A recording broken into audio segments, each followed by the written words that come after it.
call your name one by one. So the first one is Tika. Present is okay. And then Izalisa. Present is okay. And then Nadine Dibunabuli. Okay, that's good. Everyone is here. Okay, so today we are going to learn about social and discourse aspects of interlanguage, which is very important in second language acquisition. Okay, so before we start, I want to warm up your thinking first by asking you a very simple question.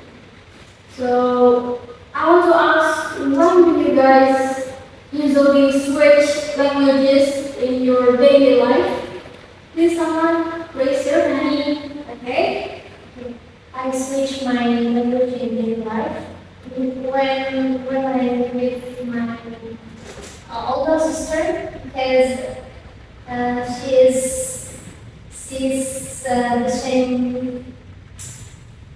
same course major with me. So with her, I can conversation in English.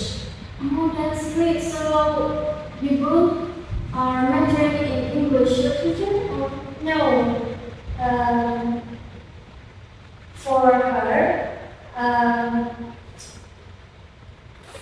dia bahasa Inggris pendidikan. oh, English education? Yes, English education. English education. Oh, that's great. Yes. Sister goals. Okay. Yes. Okay. Next, who wants to answer my question? Anyone else? Yes. Okay, I sure. switch my language when I talk with my lecturer. Oh, lecturer like me. Yes. Okay, I see. What about you? When in school, of course, because we are in English literature, I changed my language to speak with anyone, friends or teachers in English, and also when I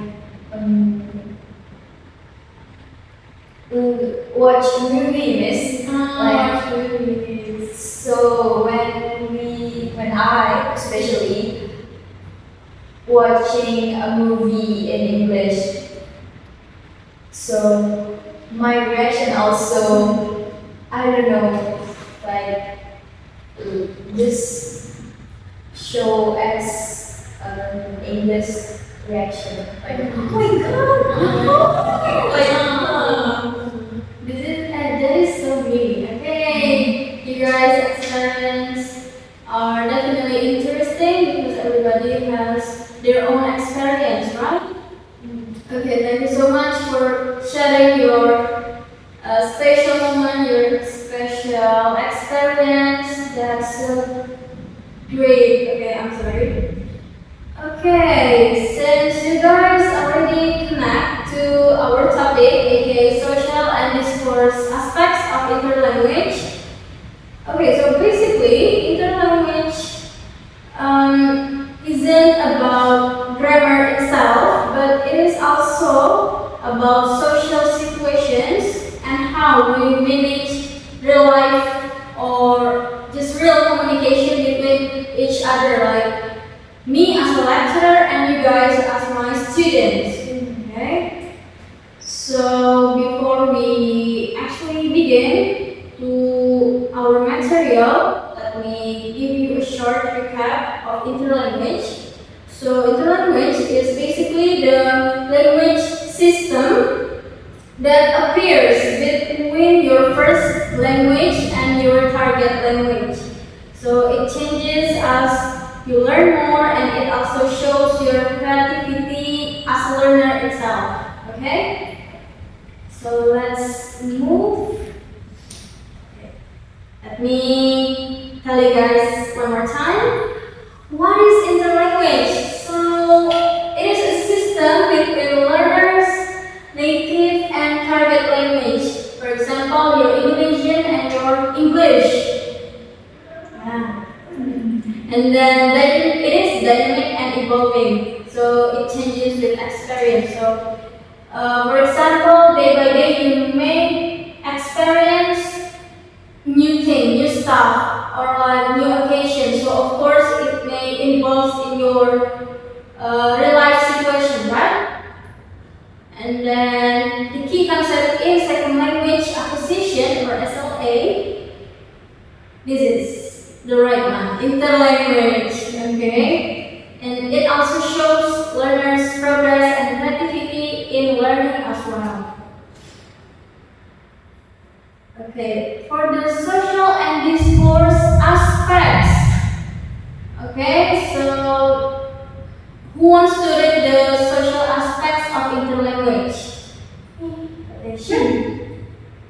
Social aspect of interlanguage, they are just language based on people and situation. And the second is influenced by social factors, friends and teacher. And the last one is formal versus casual speech.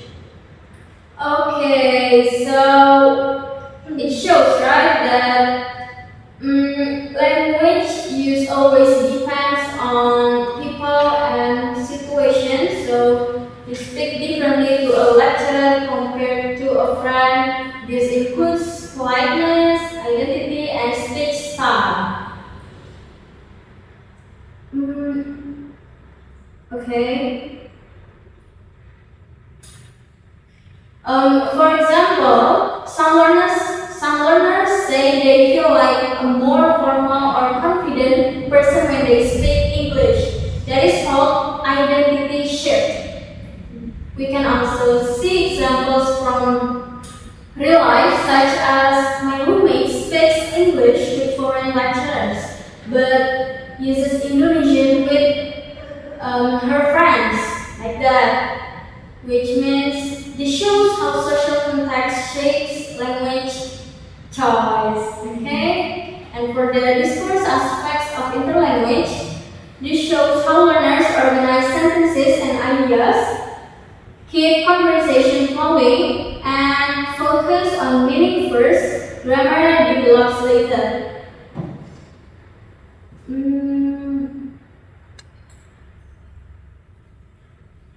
Okay, this is the real life examples, identity shift that I mentioned earlier. So, for example, when I speak English, I feel like a different person, more formal maybe. And then the code switching is like my roommate always speak English with foreign lecturer but use Indonesian language with her friends. And for the negative transfer, I and my friends discuss. That's wrong, right? That's why it's called negative transfer. And for the pragmatic error, why we switch language so fast? And for politeness, my female friends say please and thank you more often than boys. I think, yeah, this is the right one, why it's called politeness. So don't forget to say permission, please, thank you, or like help to your friends or closest ones or even stranger. Okay? The error analysis in social context. So not all learner errors come from grammar problems. Some are caused by social or communicative reasons. For example, like why you switch languages so far? That's informal, friendly tone. You can read this and just imagine the tone. And the second one, do you speak two language? Fossilized form, but communicative. And the last one, I and my friends discuss. L1 influence or transfer. And for the implication for second language acquisition, language learning is social, learn from real real communication, not only grammar. So if someone ever says to you, "Oh, your grammar is so bad, stop talking English, just use your mother language, aka Indonesian." Don't ever implement that praise by someone that doesn't even know you. Okay? Okay, and then put more focus in learning pragmatics. How to speak politely or casually and discourse, how sentences connect in real talk. And the next one, build identity in the new language. Formal, friendly, confident, and much more. And then use authentic communication, real conversations, not only textbook drills. And the last one, focus on meaningful use of language to make interlanguage grow naturally. So far, do you guys understand before we continue? Yes. Okay, that's good. Okay, for the conclusion, please read together. 1, 2, 3.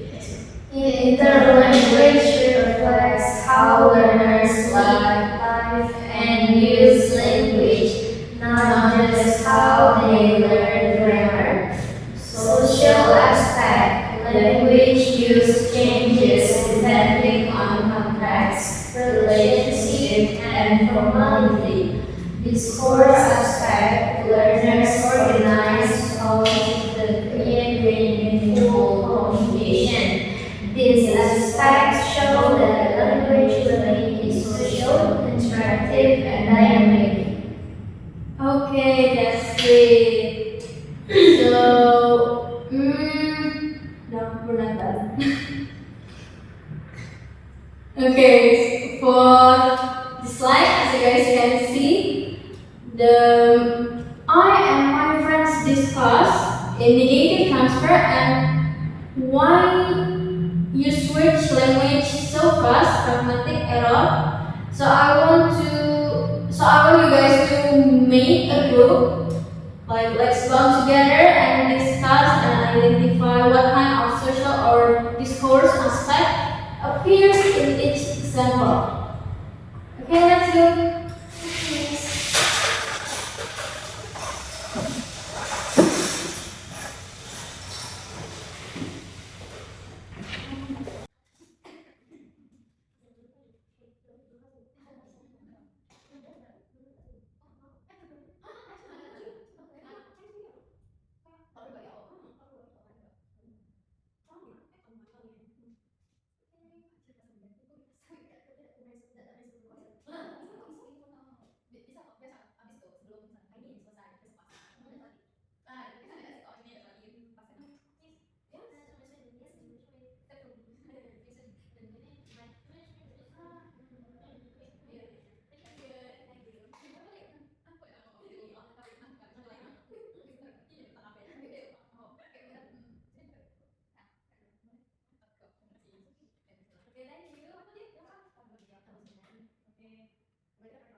Okay, thank you guys.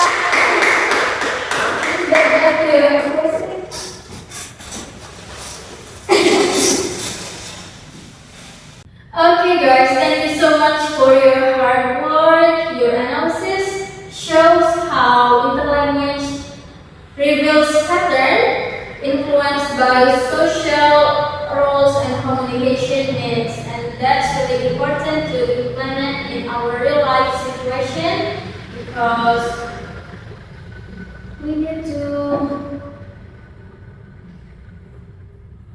because we definitely will be meeting another human like every single day. So yeah, we need to implement this to our real life situation, right?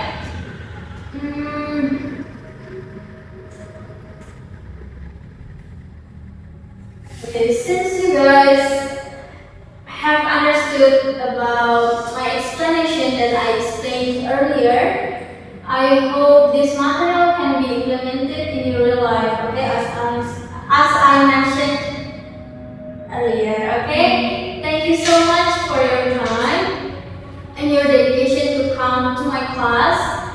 I really appreciate your hard work today. You guys are very my smart students. Okay, thank you so much, guys.